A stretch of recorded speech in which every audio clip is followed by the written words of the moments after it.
So occasionally, just occasionally, I get to do really random key ships. I get to do something which is truly random. And today, this is definitely random. It's also definitely not going to be a 25-minute video. But I do still keep aiming the idea of key ships being 25 minutes long. Key ships, key leaders, all these things, they're supposed to be 25 minutes long. I fail almost every single time. In fact, I can't think of many times I've succeeded. But you know what? There's always a chance. There's always a chance, right? Today's topic is the Spanish ships, the Armada, the Girona and the Nuestra, Señora del Rosario. Now, please note, I have picked these ships for a reason. One is an exceptionally cool display to go and see in Belfast, Ulster area. You'll go find it in Ulster. And the other is the vessel which was captured by Drake. So, there's some good information out about them. I'm going to do other ships in this particular arm of the fleet because it would be interesting to do it over time. But the thing is that it really isn't that much information about each of them. There is some, but not much. And so what I'm doing with everyone I'm going to do, like I'm going to do today, is I'm building up a sort of pack about them where I'm going to give you other context information around them. So I'm going to give you the information we have about these ships, the limited information we have. But I'm also going to give you context about their design and their shaping and their form. And it's always quite fun because Girona is a Galice. I know, I'm not saying Khaleesi, I'm not saying anything to do with Game of Thrones, it's a Galice. Now, what is a Galice? Well, it's basically the bottom bit of a fat galley with a galleon, as in the artillery sort of broadside, added on top. That's broadly speaking what we're dealing with. And whilst they were, to an extent, sometimes popular in the Mediterranean, they became very popular for a period in the Atlantic. And the reason is, they have the sails, which can allow them to be really useful sailing ships. But if you get becalmed, if you suddenly don't have enough wind, you can get out the oars and you can row. And usually it's something to do with 34 oars either side. And they will usually have 5 oarsmen per oar. Now, these therefore are what we tend to people actually tend to picture sort of Renaissance period galleys and galleys tend to be what people picture when they're talking about them in the past, not the true ancient Roman and Carthaginian and those ships. The reason we can tell this is because these are ones where they tend to have things like galley slaves. Now, believe it or not, one of the biggest powers involved in this, one of the powers which is most obsessed with this, is actually France.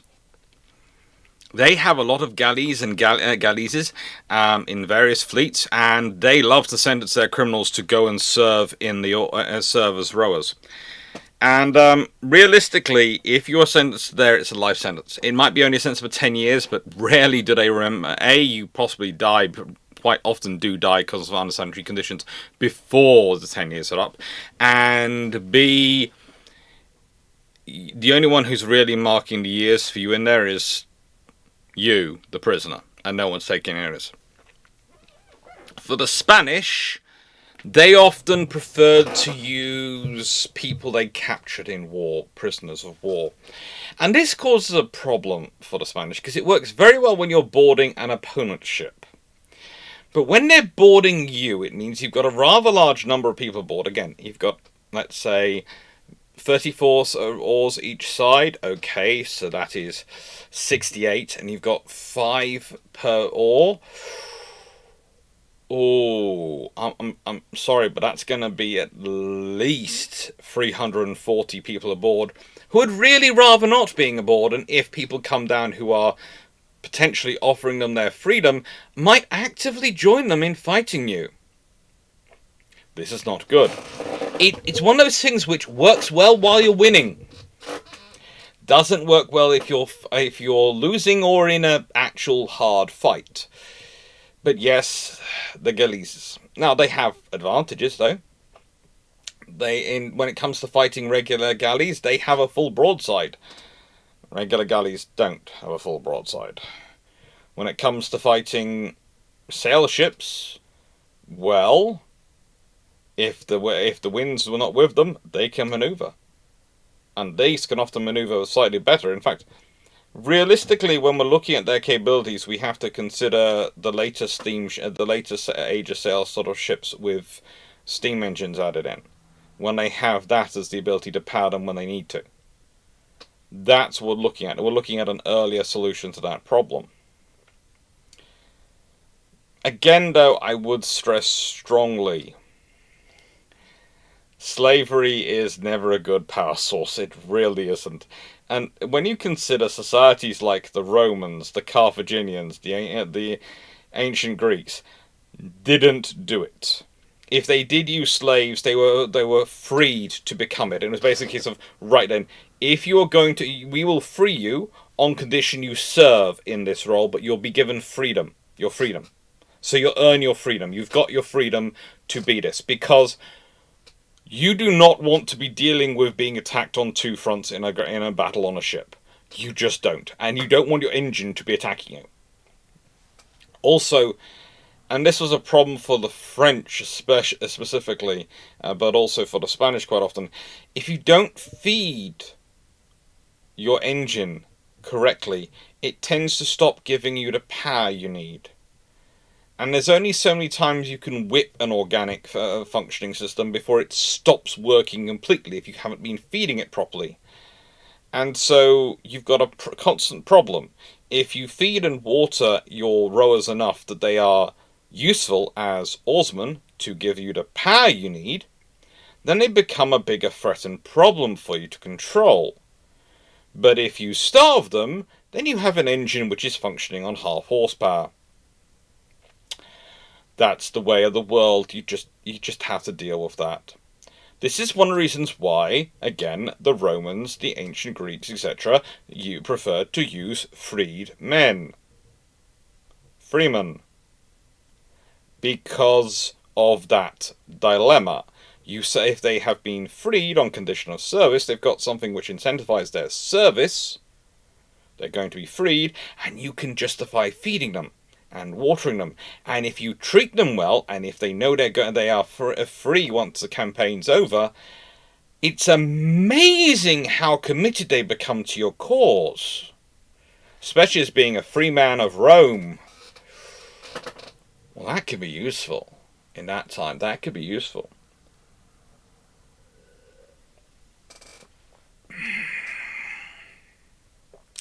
It was honestly one of the problems of King Louis XIV that he, to support his fleet, ordered courts as often as possible to sentence men to the galleys. In times of peace or war, he commuted the death penalty to sentencing to the galleys for life, and he introduced all sorts of sentences. And as said, though, you pretty much didn't have much of a chance. You didn't have much of a chance. You were automatically going to be on there for as long as you were alive. But the Spanish, well, they are slightly better. Why? Because, well, the King of Spain usually didn't lack that much for foreigners to put, for prisoners of war to put in his galleys. He still did have to do the same things as the French, but not quite so radically in peacetime. In wartime he usually did, but in peacetime he could tend to avoid it. And when you're gathering together something the size of the Armada, well, there are a lot that come from a lot of places. So there's a lot of unreliable engine power. In terms of the Girona, well, she's an interesting vessel. She's another vessel from Girona. We're going to be talking about Girona as we go on. And that's a lovely place to come from. That's basically the heart of the Spanish Atlantic Fleet in this period. The Spanish Atlantic Fleet. Remember, they combine both the Portuguese and the Spanish Atlantic fleets into this force. And there is differences between the two and their methodology of operation. I would say, honestly, the Portuguese tend to build the better ships in this period. They really do. But that's possibly because they focus in more on what ships they're building, whereas the The Spanish tend to move around. She's a 50-gun galleys, so she's got 25 guns each side, and that's a pretty capable vessel. Again, most of her guns are on a single gun deck. Most. They are a mixture of bronze and iron cannon. And when she founders, she has 1,300 of personnel aboard. Her normal crew is 531 sailors and rowers. Let's go over that again. 531 sailors and rowers. And again, 34 oars each side. So 340 of the 530, so 190-ish, 191 are crew. Starting to see the issue with your motive power, I'm hoping, being slaves. But the thing is, and the real problem you have is that being having them as slave power is cheaper. That's the point, it's cheaper. Because when they are freed, as the Romans and the Carthaginians, etc., would have told you, is that you have to pay them. You have to feed them properly. The Romans ones were paid at the same wage scale as auxilia. They were paid. All that costs money, and Spain, Renaissance France, all these countries, even the North African Barbary states, they're all poor. And don't get me started on the Knights of St. John, the Knights Hospital operating out of Malta. They're poor. They are poor. They don't have the money to start paying people. This is why they're going down the slave route. The galley slave route, the sentence prisoner route. They're going down that route because they're poor. This is the difference between a highly centralized, organized, bureaucratic state like the Romans were at their peak, and for most of their period, versus the states we have forming up in this period. They might have money, but they can't effectively deploy it. But still, the massive task is going on, and these are ships that they are being built. Now, the thing about the La Girona is we are not quite sure when she's actually built. We're not quite sure. And the reason for this is she has some modifications. And she's made more galleon-light for Atlantic operations. And this leads to some differentials. And this isn't actually probably the Girona. This is probably another ship, but she's illustrative of the Girona. It's like there's a debate over whether she has iron as well as bronze guns aboard. Some sources do claim all bronze. Some say mixture of iron and bronze. A couple of sources say post-modifications, or maybe as she was finalised in her construction, we're not quite sure. She only required 224 rowers. Now, again, there's supposed to be 5 rowers per oar, but, bear with me, it is quite possible that along with some other ships at the time, she has her oars cut down to 28 per side and 4 oarsmen per side. And that would make sense, but she then on top of that has a crew of roughly 120 sailors. Roughly 120 sailors. And 186 soldiers as standard. The sailors are, of course, to man the sails. Now, there is a discussion about this at various points, and manning the guns and all the other systems that are involved in these ships, and it would fit, but again, think about this. This is a ship designed to normally accommodate roughly, I do say roughly, 541. Yes, 541 personnel. When she sinks, she has 1,300 aboard her. When she sinks, she'll have 1,300 aboard her. And this is the painting of her sinking, as put forward by some sources. It's a painting which is in the Ulster Museum exhibit. And again, it does look pretty darn accurate to me in terms of the styling of the ship. As a representation, it is a very good one. I will admit this on the Ulster Museum. I haven't been to see it personally. I have tried to get to see it. I have been within a not very long distance of it for a work trip, and I didn't manage to make the final half-hour trip because the work trip ended up taking far more time than it was supposed to and far more things than it was supposed to, and so I didn't manage to do it. And I wasn't there on a history trip, so technically I was there for a company which was, I was doing some consultancy for. It's the way I pay the bills, so sometimes that has to come first, and I don't get to go see the lovely museum. I find it annoying, but I understand it. So I'm adult enough to understand it. I'm childish enough to be annoyed by it. Okay? In other words, I'm human. But I've had plenty of friends go around, and it is supposedly a really, really cool museum and really well done. And, well, Girona was part of the force under the charge of, I'm going to get his name right, Hugo of Moncada Graglia, who was a Knight of Malta, so a Knight St. John. He was commander of the fleet of Naples. His flagship was the San Lorenzo, a galleys. And he also had the galleys, what's called a galleys galleon. And this is the interesting thing about La Girona. She's classified as a galleys galleon. So she's a galleys which has been further galleonified. And that probably explains the difference in sort of oar numbers and the personnel involved, etc., because of the modifications.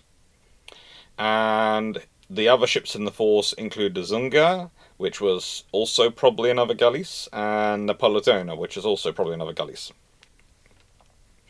And they're some interesting ships, and they do get up to some very interesting actions. They also have a lot of debates, apparently, with the Duke of Medina Sidonia, because, Moncada claims that, he asked for permission to attack the Ark Royal when she was within his reach. I find that one particularly interesting. Ark Royal is one of the more famous English ships, and finding an actual point in the battle where she seems to be accessibly solo, that they can individually attack, seems to me pretty darn difficult in the way the English fleet was being handled. Now, there again, though, that doesn't mean that Moncada, I'm going to call him that, doesn't believe there's a moment and where he could attack her. Remember, he knows his ships better than anyone else does, so if he thinks he could have attacked her, that's fine. But myself, I think in any scenario where he could have reached her, there were enough sailing ships, there was enough wind going on, that enough of the English ships would have come up that she would not have been alone. And the thing is, if he was planning on taking just the San Lorenzo to engage her, that could be another reason to say no. Because one-on-one, he might win. If he could have taken more than the San Lorenzo, and he'd been having a lot of issues with the galleys not being able to row against the current caused by the tide in the channel, so that's an issue which Medina Sidonia would have known. Maybe more tempting, but there's also the scenario where they end up with those 4 ships cut off, and the English fleet just goes, ooh, tasty. It's bad enough they get 1 ship. If they captured a load of galleys as well, Gallese galleons, the British, well, the English at that point would have just been going, thank you. But Medina Sidonia played the cards as best he could. And she manages to survive. She manages to get all the way around Scotland. She goes through various storms. Fabrizio Spona, who's her captain, as already mentioned, is another Knight of Malta, and is a very capable sailor, it seems. A very capable sailor. And he gets her into the port of Killybegs in County Donegal, where McSweeney Banner, who was the local chief, helped get her prepared. Now, he had a reason for this. There was not just this ship had got in good order, but 2 Spanish ships had sunk, attempting to enter the port, and frankly, he had a load of Spanish there. and they were problematic. Yes, they were fellow Catholics, and yes, it's all lovely. Yes, but Spanish Catholics and Irish Catholics are different in this period. They are different. The Irish culture and the Spanish culture do not necessarily mix. Yes, they're both Catholic, but they're both passionately Catholic in their own ways. And the trouble is, you can have problems between Catholics and Protestants in this period, but they usually tend to write off as, oh, they're Catholic or they're Protestant, and they can sort of live side by side.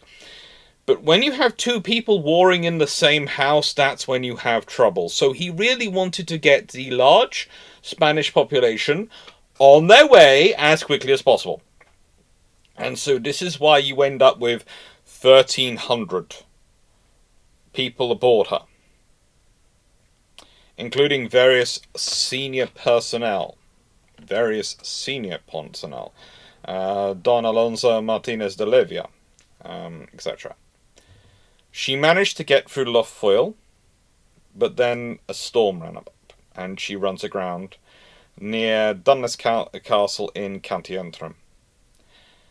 9 people survive. They are taken to Scotland. 260 bodies are found on the beaches.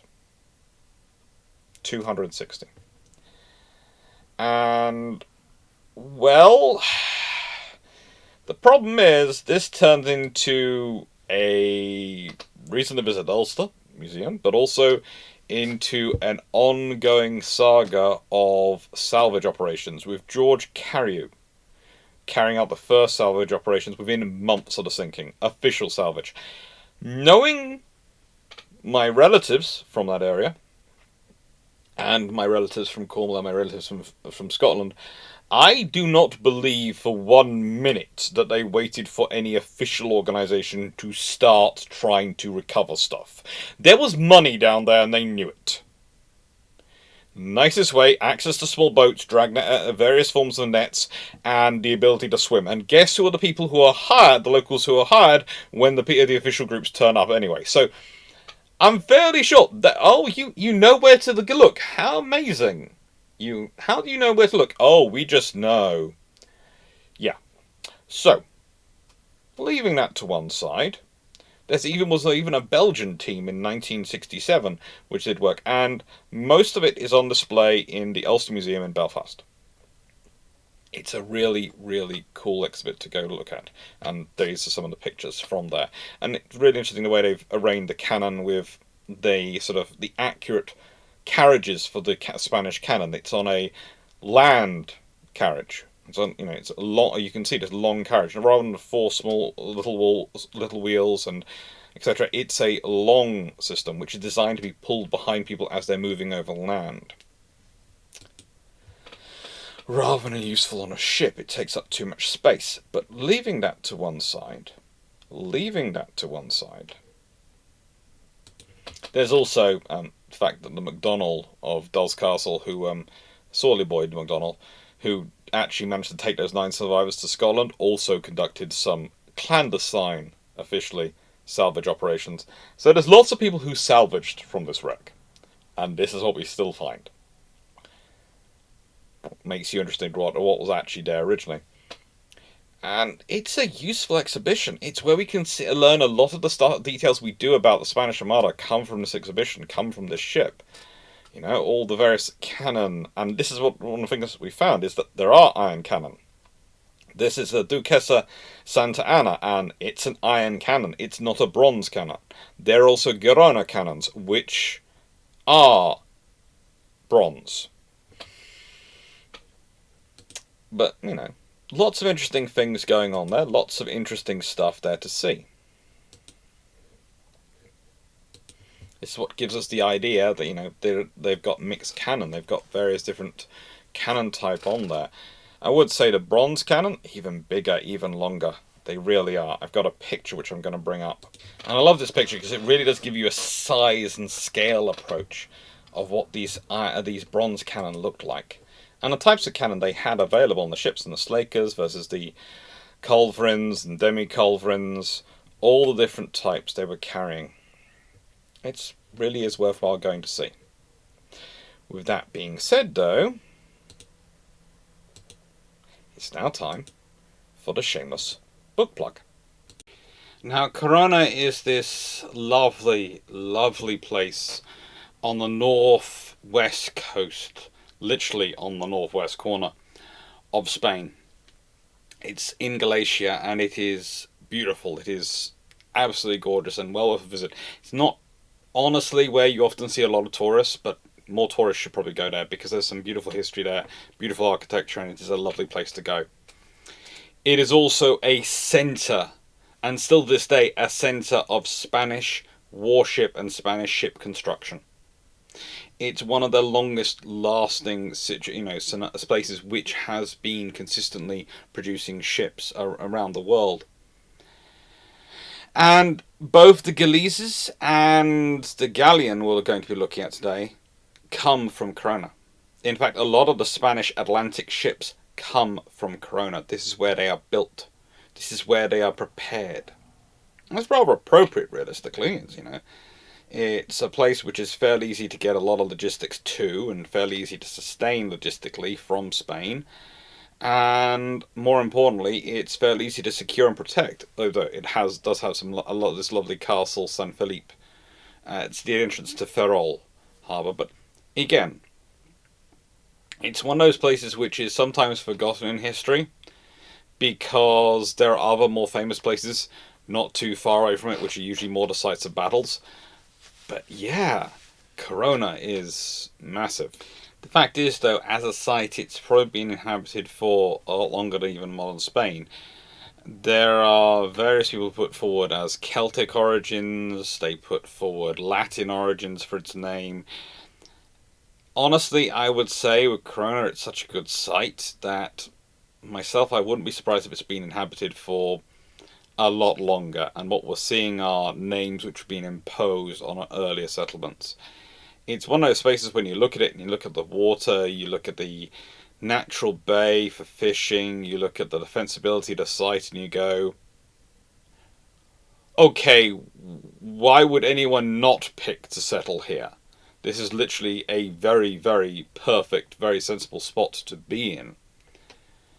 Now, you might be wondering why I chose the city across the bay's defences to illustrate this. Well, because realistically, Ferrol, Girona, they're all part of one defence. Also, if I put the Tour de Hercules up there, and then, well, people would think I was talking about one of the cities from Game of Thrones, because it really does look like a certain tower in Game of Thrones.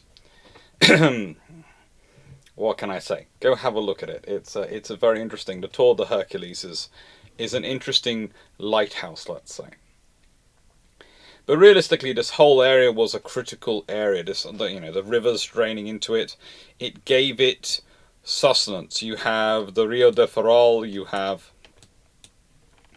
the Rio de Corona, and between them both you have the Rio de Betanas. I always have trouble with that one.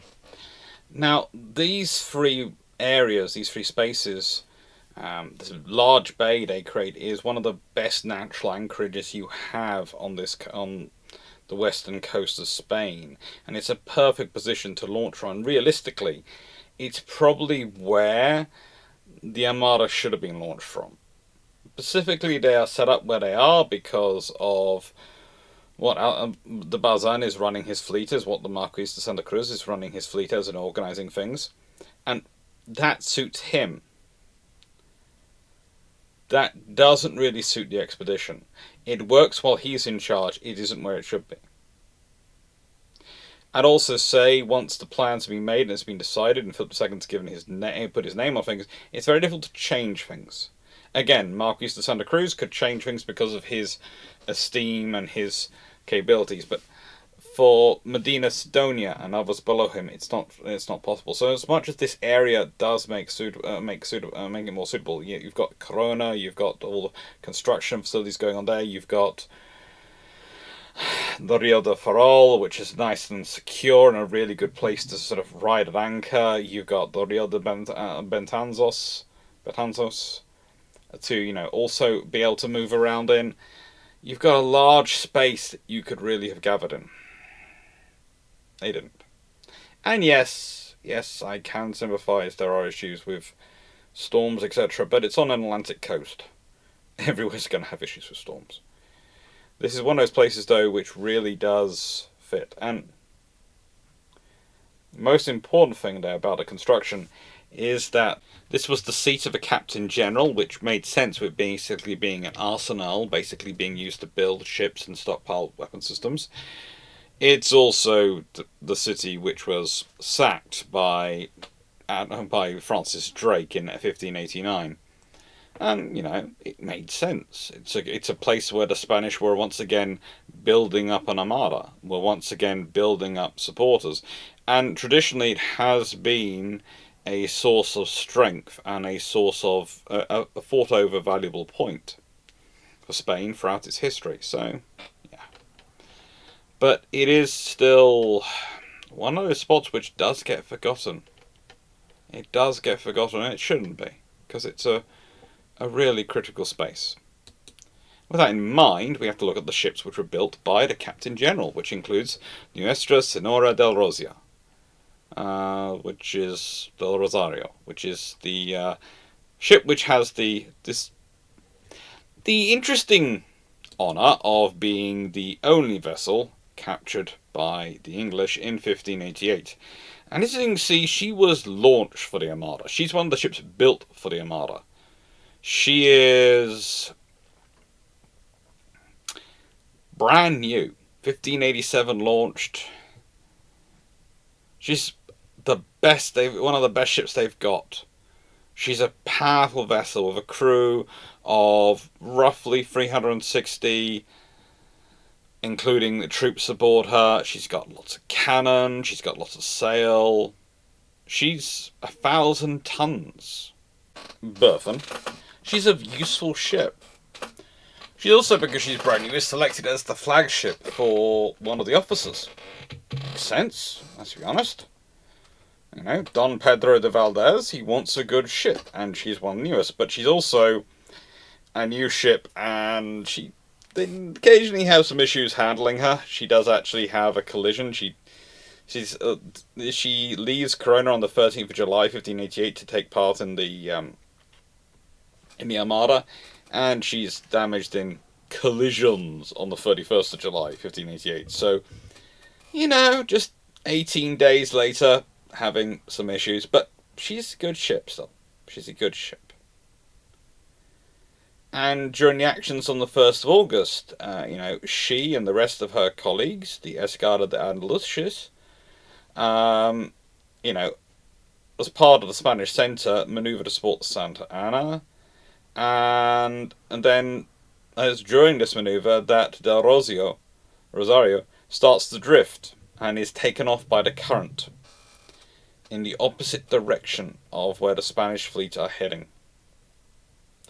And that allows her to drift closer to the English. And this shows perhaps what, in the nicest way, Medina Sidonia had been worried about the Galleases getting caught up in, because that's exactly what happens to Rosario. She is first attacked by various English ships, and then later on she's taken in action by Revenge, by Drake. And she's taken to Torbay. And what do you think the English do? Do they immediately buy her as a prize? Pretty much. But it's not quite that straightforward. There's not really much for Royal Navy to buy her. However, she is brought into Dartmouth and then to Chatham, and she's dry docked in Chatham, and eventually, after many years, sunk to support a wharf. But more importantly, she brings Don Pedro de Valdez, who is the highest born prisoner taken by the English in the Armada. And then he becomes, well, a key part of pageantry from then on for many years. Now, this capture actually took place during the night and during darkness, and it was known that there were certain ships, flagships especially, which were known to be carrying substantial funds. This was well known amongst the English and was a key motivation factor for their crew. So it's unsurprising that after turning off his lantern and therefore causing some trouble for Admiral Howard and others, he had managed to get this capture. It does show the very personal nature and personal profit motive nature of some of the English commanders. The fact is, this caused a lot of disruption to the English fleet and could have led to them having issues. But Drake was always something of, I don't want to say an enigma, but a rapscallion, definitely. Definitely a rapscallion. Definitely was very motivated by funding. And with this prisoner, well, when he goes to court, he is greeted highly for it. He's very highly for it, actually. And in contrast to the other ship taken, and I know there's probably some who watched the first part of this video going, Alex, no, there was a second galleon taken, there's the San Salvador. The San Salvador had a fire, and it was left adrift. They presumed it would sink. The English then captured the ship, finding about 50 burnt bodies aboard, and the Golden Hind towed it back to Weymouth. It was one of the heaviest armed vessels in the Spanish fleet, and so was therefore worthy of capture, definitely. But a ship which has been abandoned to flame and fire and its own destruction, it's not so much capturing as recovering. So please note, when I'm saying the only ship captured, well, the Rosario is the only ship which is physically captured by the English in battle. San Salvador is salvaged, for want of a better phrase, more appropriately, than captured. I know that people do combine those two, but there is a differential when you're using this phraseology. You need to be, in my view, always a bit correct. Now, Don Pedro was left in the custody of Richard Drake, not Francis Drake, who was not only Francis's brother, but was also, and I'm going to get this right, had been Groom of the Privy Chamber in 1584, and by 1589 he's also Surveyor of Game in Woking Park, and by 1590 Steward of the Office of Woking. He's a Groom of the Privy Chamber to Queen Elizabeth I, also Equerry of the Stable. So he's in a scenario where we're talking about in Tudor England, where your status and power is directly proportional to your access to the monarch.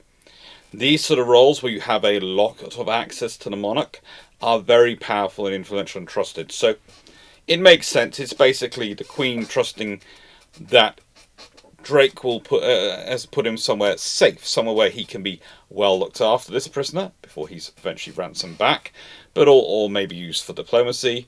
And where also Drake can feel happy he is while he's going off and doing his own things, which are necessary. And they are often necessary. Now, interesting enough, while Pedro de Valdez is in English custody, he gets toured around a bit, he gets shown off as a trophy at parties, etc.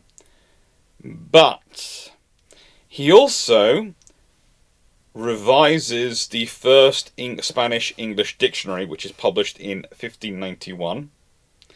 He's repatriated in 1593 for a ransom of £1,500 and the exchange of a English gentleman who is being held in France. Later goes on to become the governor of Cuba. But I do find that fun, we think about being a prisoner of war these days. You can't imagine being a prisoner of war and having the time or ability to write a dictionary. But it is what he does. And that's the first Spanish to English dictionary. He has a lot of time on his hands and a lot of understanding. He was an okay commander. I think he was probably a better author than he was commander, but, life happens. So I always finish these videos with a question. I always do. And, well, this has been a video which is roughly 40 minutes long. So only 15 minutes over the 25-minute target. Only 15 minutes. But still, it's going to have a question. And it's this. I want you to think about the galleases. My view has always been that if the Armada did better, especially if they got into fighting in the inshore parts of the Dutch waters to try and get the Duke of Parma's army out, the galleases would have been critical to it and would have been a critical value. And if they had worked as well, do you think it would have been more common to see galleases in service later on? Or do you think the tyranny of sail, its efficiency, its effectiveness, and most of all, its ability to provide you with power without having to require you with finding a solution for the motive power element and the organic engine element, would have always won out? It's worthwhile thinking about, and I'd be interested to see your responses. What else have we got coming up? Well, this video is coming out on the 5th of August, I think, from memory. So what have we got? Well, not the 5th of August, probably the 1st of August then? Or is it later than that? It's the 9th of August. It's 8th of August. Is it? Yes, it's 8th of August. Sorry. So we've got Jeffrey Hornby coming up next week. That's going to be a fun video. I think I might have already recorded that. It's a good video. It's a really good video. And thank you for watching. Hope you enjoyed and take care.